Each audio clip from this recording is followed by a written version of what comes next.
I heard the door click open at 2:47 a.m. The sound sliced through the silence like glass breaking.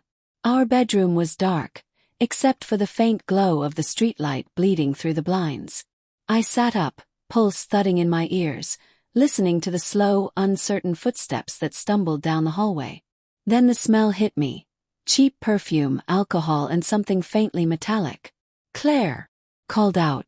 My voice cracked on her name. She froze in the doorway. Her eyes were glassy, pupils blown wide. Her lipstick was smudged, her hair tangled, and her blouse was buttoned wrong. For a second, she just stared at me like she couldn't recognize who I was. "Oh," she murmured, voice slurred. "You're awake." I didn't answer. She tried to smile, but her bottom lip trembled. "The girls, we went for drinks. I didn't mean to be this late." Her keys slipped from her hand and clattered to the floor. The sound was deafening. I looked at her, the woman I'd shared 7 years of my life with. Her mascara was streaked, her perfume mixed with a sharp tang of sweat and someone else's cologne. Something in my chest cracked open. "Where were you, Claire?" I asked quietly. Her eyes darted away. "Out. With friends." It was the pause before friends that told me everything. She tried to brush past me toward the bathroom, but I caught her wrist. My fingers brushed against the hem of her sleeve, and I saw it. A faint bruise on her neck. A smear of lipstick not her shade. My throat went dry. "Who was he?" I whispered. She flinched like I'd struck her. "You're being paranoid, James. I told you." But her voice broke before she could finish. The silence between us thickened until it felt like the air itself was suffocating. I let her go, and she stumbled into the bathroom, slamming the door shut. I sat on the edge of the bed, staring at the pale imprint of her wedding ring on my own finger. Every sound from the bathroom, the faucet running, the clatter of her toothbrush, felt like a hammer striking my skull. When she finally came out, she didn't look at me. She crawled into bed, fully clothed, and turned her back. I didn't sleep. I just listened to her breathing, uneven and shallow, and wondered if it was guilt that made it that way, or shame. The next morning, sunlight spilled across the room like a spotlight. Claire groaned softly, shielding her eyes. I stood by the window, coffee in hand, watching her stir. "Morning," she croaked. "Morning," I replied flatly. She blinked at me, confused for a moment, then froze. Her face went pale as fragments of the night before seemed to click into place. I saw it in her eyes, the dawning horror of memory returning. "James," she whispered. "What happened last night?" I didn't answer. She sat up slowly, clutching the blanket to her chest. I don't remember everything. I drank too much.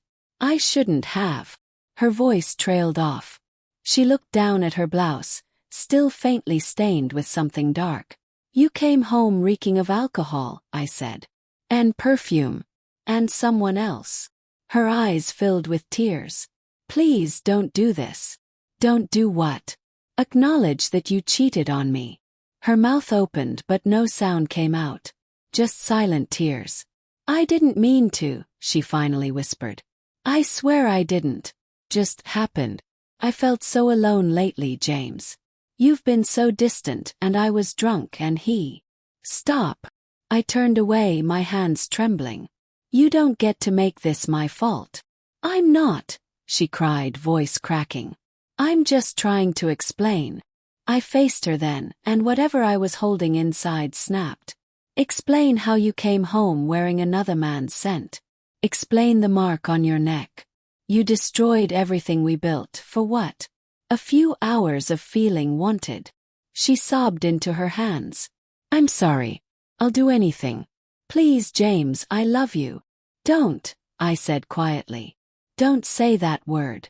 Not now." The air between us felt hollow, like something vital had been ripped out. For 3 days we lived in silence. She avoided my eyes, tiptoeing through the house like a ghost. Every sound, the kettle boiling, her soft footsteps, the hum of her phone, grated on me. I tried to focus on work, but every time I looked at her, I saw the moment she walked in that night. Her guilt hung in the air like humidity, thick, oppressive, unspoken. On the fourth morning, I found her phone on the kitchen counter. A single text notification glowed on the screen. "Last night was a mistake. Please don't contact me again." My stomach lurched. The number wasn't saved.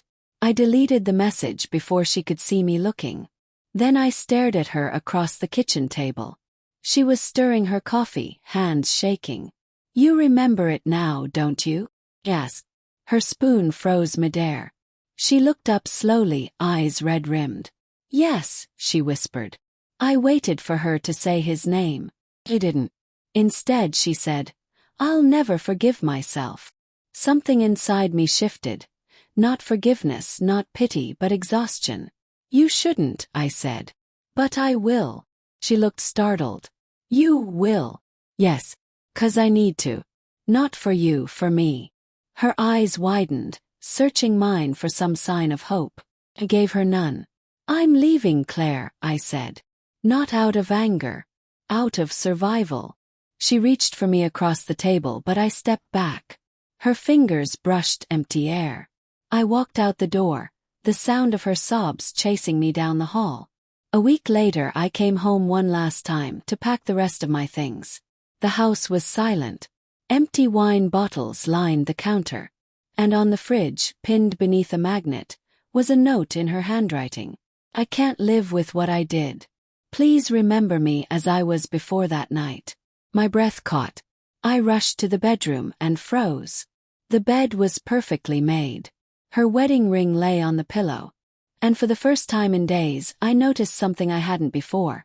The faint scent of her perfume lingering in the air, now mixed with the sterile sharpness of bleach.